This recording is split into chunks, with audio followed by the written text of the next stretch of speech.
for tuning into another video.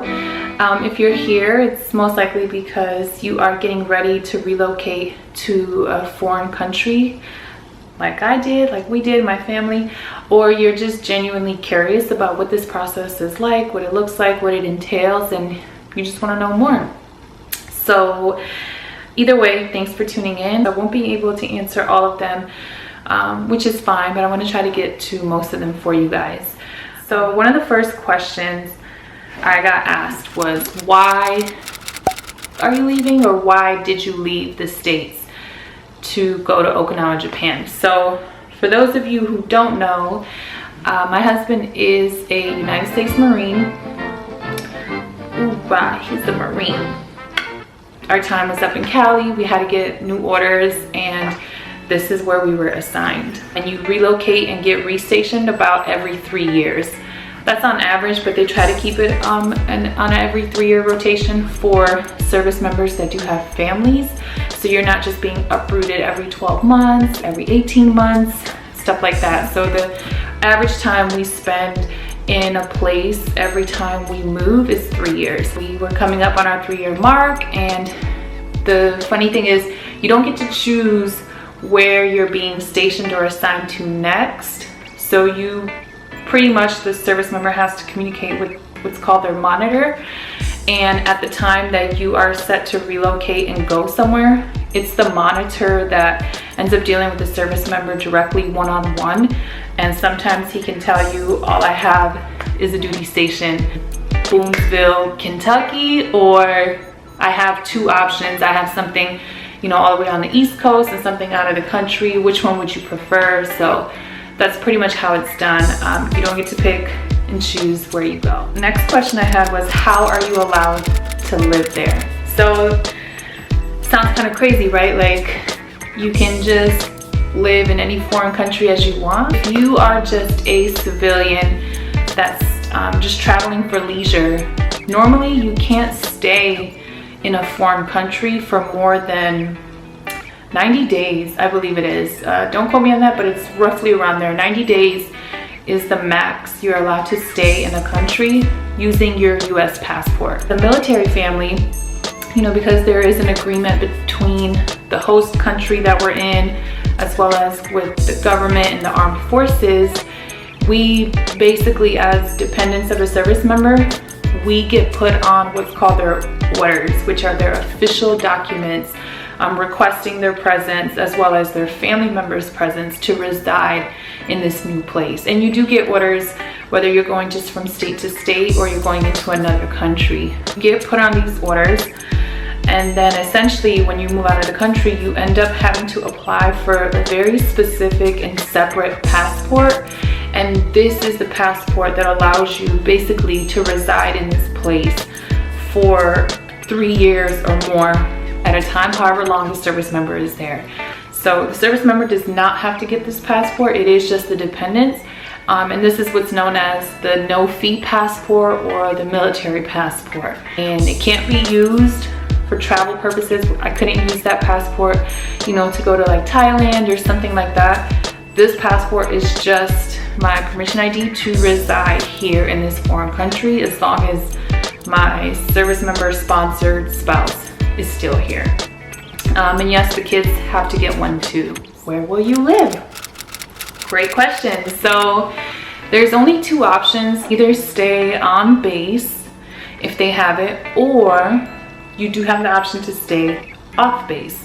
So when you move to a place like Okinawa, Japan, you don't get offered anything until you're actually on the island. Like, feet to ground, you're here, you're in somebody's space, they know you're here. And then that's when they will begin the house hunting process.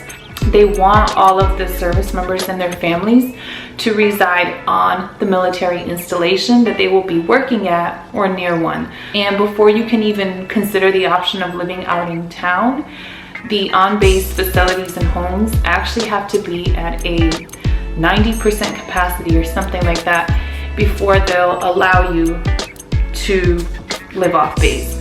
So when we got here, we honestly did not want to stay off base. We've heard so many great things about it. There's you know, a lot of people who rave about it, but for us, just for our personal decisions and what we were looking for, we wanted to stay on base. So the primary duty station, which I won't disclose, you know, my husband was assigned to work out of, was at 100% capacity, and so was the secondary base. So when you come in, you get assigned a military base to work out of, and then they give you 2 bases, like your primary base where you work, and then 1 base that's supposed to be nearby if there isn't anything available on the primary base. Well, apparently both bases were full, and they were like, here you go ahead and start looking for off-base housing, good luck. And my husband, you know, God bless him, he somehow was communicating with the right people. He was getting some good information, and somehow he inquired about the home that we're into now, and we were able to get on base. So we are living on base, thank you Lord. How is it moving while pregnant? Sis, it's definitely difficult and stressful, okay? I got pregnant back in March, right around the time when COVID just like popped off. We obviously weren't planning for a 3rd pregnancy, especially this late. You know, we have a daughter who's almost 8 and a son who's 9, but you know, it happened. So since March, we've spent our time back in Cali, living out of several different places. So you gotta understand, okay, by March, all of our household goods were gone. Like the movers had already came, they already packed everything up, everything was gone. So it was literally something like 2 days before we were supposed to fly out, and we got the notice that, you know, your flights are canceled, you're not going anywhere. And we're like, hold the phone, you know, like, what do you mean? We had just checked out of our house, like we did the final inspection that day, gave them back the keys. We were checking into a hotel because we were supposed to fly out the next day or the day after, something like that. And then all of that just got like put to a halt, okay? That first week was terrible, very, very stressful. We checked into a 1-bedroom cottage. School was still going on at this time, and I was still working from home. And after that, we just couldn't do it. So we began looking for a new place. Well, all of the hotels, all of the rooms we were looking at were very expensive, okay? It was stuff like that. Like we would move into a cottage, be able to stay there for a week or 2, and then we have to leave because we couldn't, you know, the business, the places, like the facility was like, we don't have that available for you. So we moved out of there into an apartment. We were only able to stay there for 30 days, which was nice, finally not having to move week to week to week. But we stayed there for 30 days and then had to find something else. So then we moved somewhere else a month later, stayed there for 30 days. And then 30 days after that, called us and said, hey, you know, I'm sorry, we don't know how we missed this, but our lease is up at the place that you're currently staying in. And we know you had a 2-month reservation, but we're gonna have to cancel the second half of your reservation. So we had to move out of that place and it was just a lot. My husband was still working full-time at this time. I'm homeschooling the kids in between all of this funkiness, and I'm still working as well somehow. I mean, thank God, you know, I was able to keep my job and work from home, but me being pregnant the entire time, I was under a lot of mental and physical stress, just trying to balance, you know, my job, trying to balance my son and his grade level, my daughter and hers, and then this constant uprooting and rotation of where are we gonna stay, where are we gonna live when this month is over, and nobody had a clear answer for us. So it was just like, figure it out on your own, and we did. And you know, I like to believe we did the best we could and we made it happen. It's now what, August 20th or so? I'm almost 6 months and I've gained 8 pounds during this whole pregnancy. Now, that's not normal for somebody like me, because my first 2 pregnancies I gained, I'm just gonna put it out there, right? No shame, no shame. I lost it too, but just so you know, comparative wise, what we're dealing with here, I gained 60 pounds both times with my kids back to back when I was pregnant. I know what you're thinking, that's a lot. Trust me, I know that is a lot. I did not try to gain that much weight. That's just what I piled on. So for me to be almost 6 months pregnant now, getting ready to get into my 3rd trimester, sitting at only 8-pound gain is crazy. But you know, you gotta know the mental stress, the physical stress, constantly moving. It's very physical, it's laborsome. And then when we finally arrived in Okinawa, just getting a whole house set up, we just finished, you know, basically getting the house set up and in somewhat of a like livable conditions. So it's just been busy, no time to sit and eat and just gain all this excess fluffy weight. But I have no doubt that I got some catching up to do, and my body will do what it always does, you know, and just pile on the pounds. Will you be able to find a job? Yes. Hopefully. No, but they do have civilian job opportunities out here. Obviously, it's nothing like working in the States with all of these crazy opportunities. It is definitely different and more scarce, but it's not impossible. So that for me personally, I didn't struggle finding a job at all, so thank God for that. Does Oki make you miss Cali?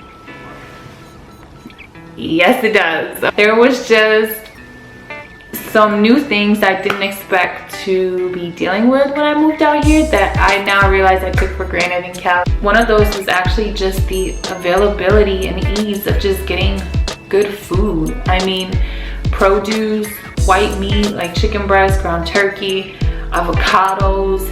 Just, you don't realize how spoiled you are in the States and with what's available and accessible to you until you're removed from that and you don't have those same luxuries, you know. And it is beautiful and it has its great things.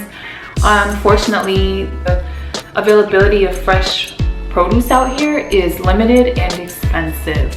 So a lot of the produce you see out on island isn't available year-round. They are more seasonal than anything. When you go shopping on base in the grocery stores, for example, whatever produce and vegetables and fruits they were able to import, you will see that they're priced really, really high. And I'm talking like bought 4 apples and spent maybe $12.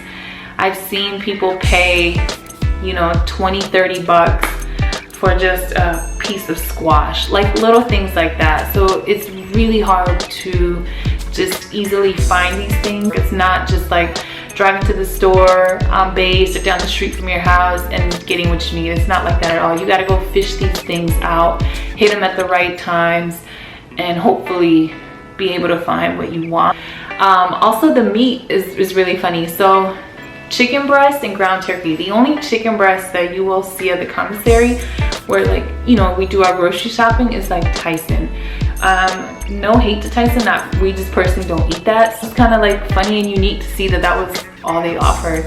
And there's no ground turkey whatsoever. So I'm like, where is the white meat at? You know, they got rows and pounds of just red meat, steak, beef, pork chops by the layers, okay? But when it comes to the white meat, it's just like one brand of chicken, that's all you get, or nothing at all, you know? So the food definitely makes me miss Cali, and just the availability of things and how easy it is to get things out there. But I guess the silver lining in that is also you learn to adapt and just be more humble and work with limitations that are put on you out here. So, you know, find ways to make it work for you and your family. So the moving process for something like this is bananas, okay? It takes months to prepare for something like this.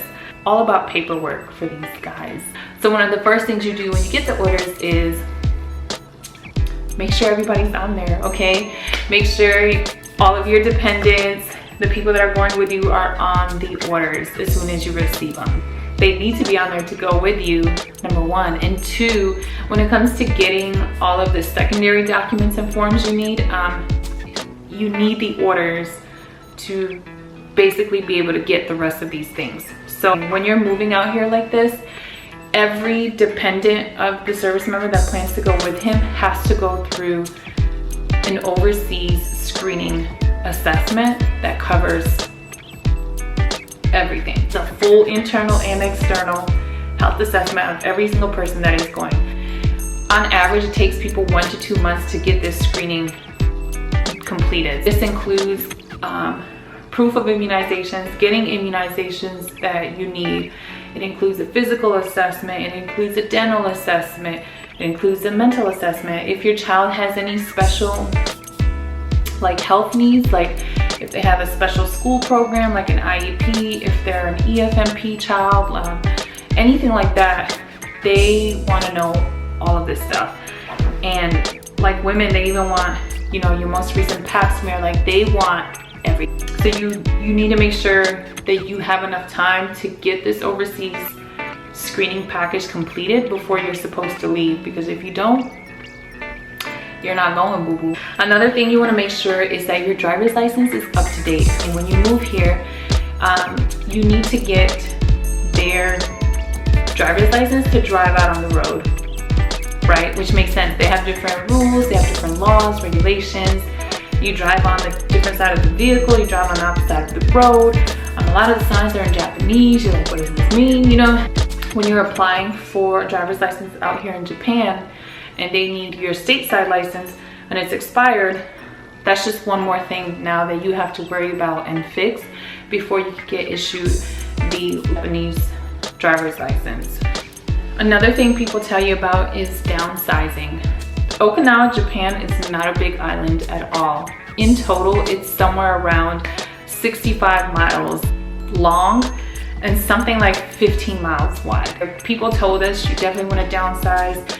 You don't get a garage out here for storage. You don't get a lot of these things, so just bring what you need. But the only issue we ran into when we got here was our master bedroom set. So we had a really nice king size master bedroom frame with 2 nightstands, a dresser, and a mirror. And unfortunately, because of how small our bedroom is, all of those items couldn't fit in there together. So we ended up selling the whole set, and now we're currently working on getting something smaller, but downsizing is definitely a must. Another important piece, we didn't travel with pets, but there are a lot of people that do.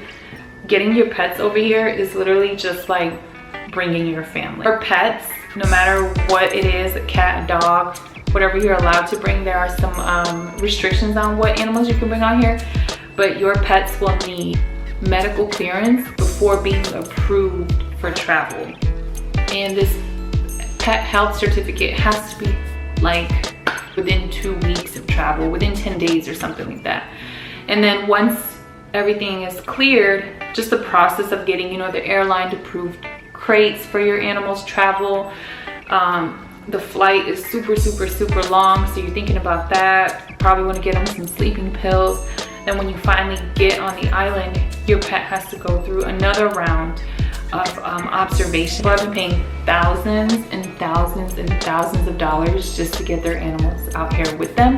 And the process is pretty much the same when you're trying to get the animals out with you when you get ready to return to the States. Paperwork, and money, okay? How much do you love your pet, okay? Another thing about moving here is when the movers pack up your stuff from the States, it can take months before your stuff arrives on the island. When you leave and you get here, you do have to get loaner furniture and things of that nature to get you by until your household goods finally arrive here and are able to be delivered and sent. What are some issues you've run into?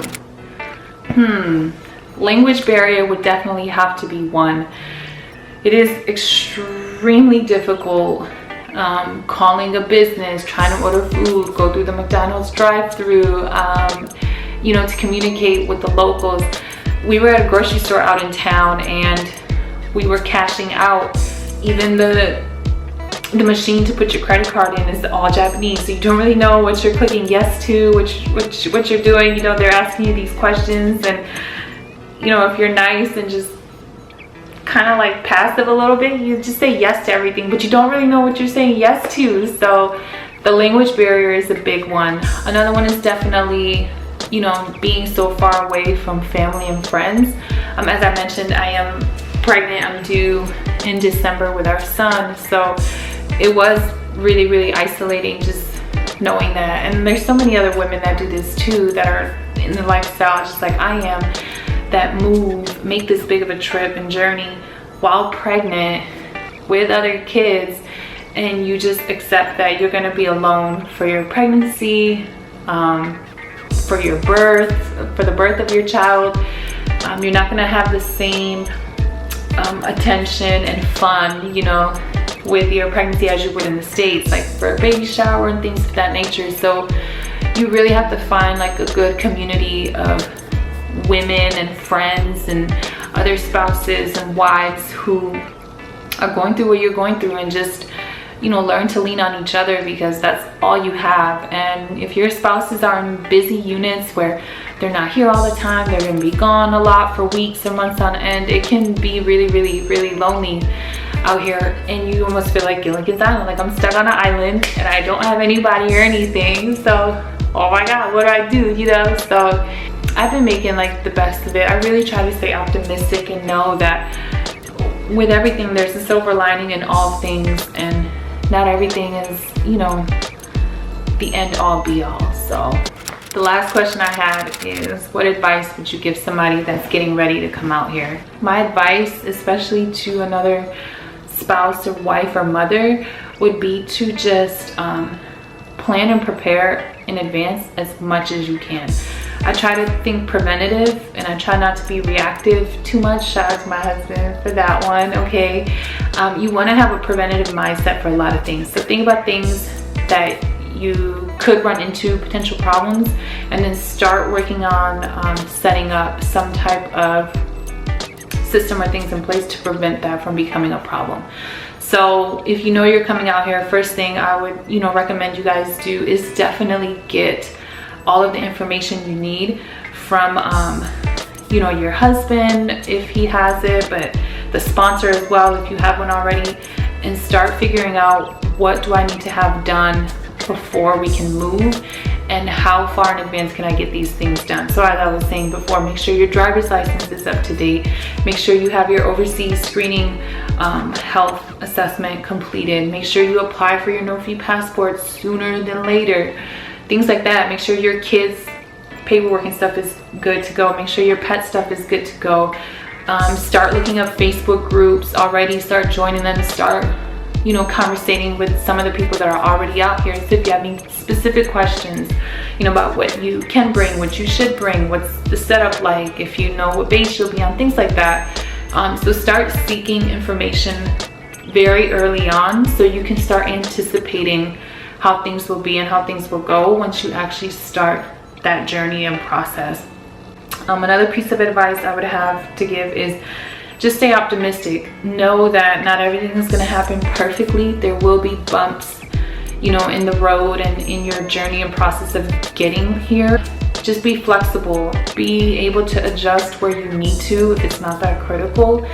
And a good attitude about everything. I swear, like, attitude is key. When you're just being funky and bitter and miserable and all you're doing is complaining and nagging, that stuff is contagious, and you start off putting that energy and your kids feel it and your husband feel it, then everything you do is just tense and stressful, and nobody wants to be around that. So I really encourage you to just do a gut check of yourself, you know.